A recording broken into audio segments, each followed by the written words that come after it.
नमस्कार, मैं रोहित कुमार आपके साथ।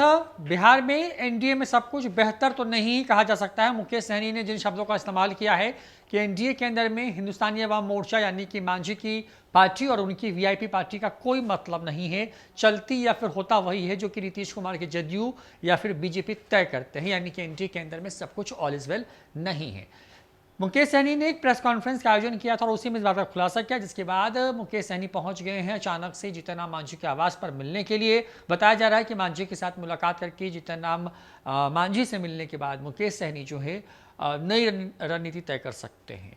बड़ी बात यह है कि जिस तरीके से मुकेश सहनी उत्तर प्रदेश पहुंचे थे शहादत दिवस फूलन देवी का मनाने के लिए, उनकी 18 प्रतिमाएं लेकर के अलग अलग जिलों में उन प्रतिमाओं को स्थापित करना था।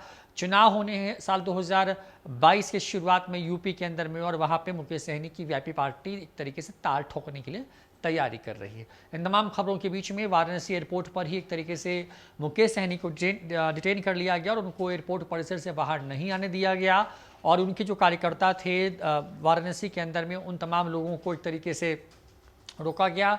प्रदर्शन करने से जो उनका रोड शो था उन तमाम चीज़ों को रोका गया, और उसके बाद जो प्रेस कॉन्फ्रेंस थी उसमें भी पुलिस पहुंच गई थी। और इस तरीके से मुकेश सहनी का जो पूरा कार्यक्रम था एक तरीके से उसको ज़बरदस्ती रद्द कर दिया गया। और उसके बाद मुकेश सहनी ने गुस्से का इजहार करते हुए कहा है कि देश सबका है और जिस तरीके का कृत्य उनके साथ यूपी में हुआ है, योगी जी इस पर विचार करें। अगर उनको लग रहा है कि वो किसी की आवाज़ को दबा करके अपने आप को सही साबित कर देंगे तो ऐसा होने वाला नहीं है। पूरे दमखम के साथ मुकेश सहनी ने कहा है कि उनकी पार्टी यानी कि वीआईपी विकासशील इंसान पार्टी जो है यूपी में चुनाव लड़ेगी।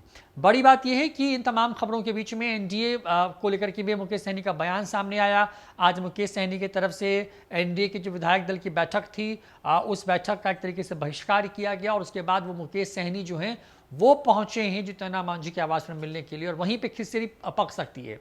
बिहार में जो सियासी गणित इस वक्त का है वो यही है कि मुकेश सहनी और जीतन राम मांझी के पास 4 विधायक हैं, यानी कुल 8, और नीतीश कुमार की सरकार को जो है एक तरीके से कहें कि उनका बहुमत छीन सकता है अगर ये पाला बदल लेते हैं तो ये खबरें जो है सामने आ रही हैं कि मुकेश सहनी नाराज़ हैं, काफ़ी दुखी हैं लगातार जिस तरीके से उनके कार्यकर्ताओं के साथ बदसलूकी हुई यूपी के अंदर में, और जिस तरीके से उनको भी एक मंत्री होने के नाते भी जिस तरीके से थे मुकेश सहनी वहाँ से बाहर जाना चाहते थे, उस पूरे कार्यक्रम को संबोधित करना चाहते थे, लेकिन उनको एयरपोर्ट परिसर से बाहर नहीं आने दिया गया। और उनके बाद उनकी जो फ्लाइट थी उसको वाया दिल्ली पटना के लिए उनको उड़ान भरनी पड़ी मजबूरी में वहाँ पे। ये तमाम चीज़ें हुई और उसके बाद मुकेश सहनी ने गुस्से का इजहार पटना की प्रेस कॉन्फ्रेंस में किया, और अब तस्वीरें सामने आई हैं जब वो जीतन राम मांझी के आवास पे पहुंच गए हैं मिलने के लिए, आगामी रणनीति तय करने के लिए। क्योंकि मुकेश सहनी का जो सबसे महत्वपूर्ण बयान आज के सामने आया था, उस बयान में मुकेश सहनी ने यही कहने की कोशिश की है